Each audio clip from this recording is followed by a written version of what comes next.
জুলাই অভ্যুত্থান কোনো দল বা ব্যক্তির নয়, বরং দেশের সব মানুষের অর্জন। যারা জীবন দিয়েছে তাদের সবার লক্ষ্য ছিল দেশের পরিবর্তন। এ কথা বলেছেন প্রধানমন্ত্রী তারেক রহমান। রাজধানীর চীন মৈত্রী সম্মেলন কেন্দ্রে জুলাই জাতীয় সম্মেলনে প্রধান অতিথির বক্তব্যে তিনি যারা বাংলাদেশের অস্তিত্বে বিশ্বাস করে তাদেরকে দেশ ঐক্যবদ্ধ রাখতে এগিয়ে আসার আহ্বান জানান। 2024 সালে কোটা বিরোধী আন্দোলন রূপ নেয় জনতা স্বৈরাচার বিরোধী আন্দোলনে, যেখানে ফুঁসে ওঠে দেশের সর্বস্তরের মানুষ। নির্বিচারে ফ্যাসিস্ট সরকারের নির্মম হত্যাযজ্ঞও যাদের পিছু হটাতে পারেনি। জয় হয় জনতার। তবে এই বিজয়ের ভিত্তি গড়তে গিয়ে প্রাণ দেয়া শহীদদের স্বজনদের কান্না আজও থামেনি। তাদের দাবি একটাই, জুলাই হত্যাযজ্ঞে জড়িতদের বিচার। যাদের ডাকে আমার সন্তান মারা গেছে তারা তো আমার খোঁজ খবর নেয় নাই। জুলাই নিয়ে ষড়যন্ত্র থেমে নেই মন্তব্য করে আইনমন্ত্রী বলেন, ফ্যাসিবাদ ও মৌলবাদ জুলাই চেতনাকে বিনষ্ট করতে উঠে পড়ে লেগেছে। সবাইকে সতর্ক হবার আহ্বান তার।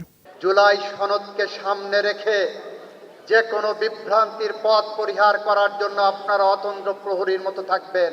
জুলাইয়ের স্বপ্ন বাস্তবায়নের পথ, আমরা সেই পথ ধরে এগিয়ে যাব।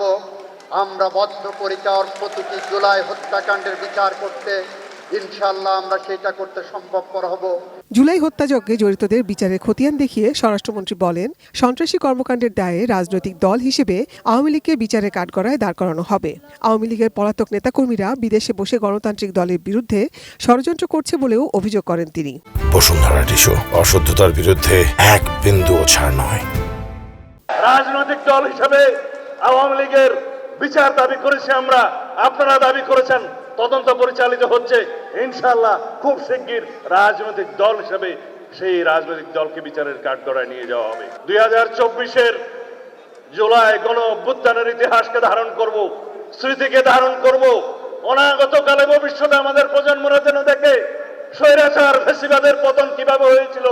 সম্মেলনের প্রধান অতিথি প্রধানমন্ত্রী তারেক রহমান স্বৈরাচারের নির্যাতনের শিকার হয়েছিলেন তার পরিবারের সদস্যরাও। সে কথা মনে করিয়ে দিয়ে প্রশ্ন করেন, সরকার প্রধান হিসেবে এখন তার করণীয় কি হতে পারে। আমার মাকে যদি জিজ্ঞেস করতে পারতাম, মা, গত 17 বছর আপনার উপরে যে মানসিক এবং শারীরিক নির্যাতন হয়েছে, আপনি কি চান আমি তার প্রতিশোধ নেই? নিশ্চিত আমার মা আমাকে বলতেন, তোমার দায়িত্ব দেশের সকলকে ঐক্যবদ্ধ করে সামনে এগিয়ে যাওয়া।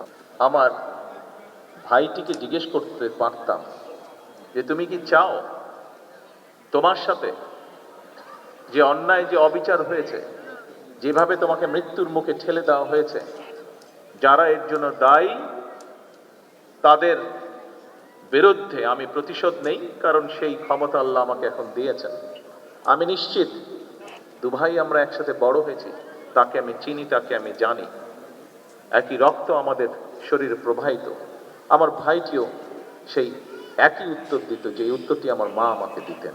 প্রধানমন্ত্রী বলেন, স্বৈরাচার যেমন বিচারের নামে অবিচার করেছে, তার সরকার বিচারের নামে কোনো অন্যায় করবে না। তিনি বলেন, সবার প্রত্যাশিত দেশ গড়তে সবাইকে ঐক্যবদ্ধ হতে হবে।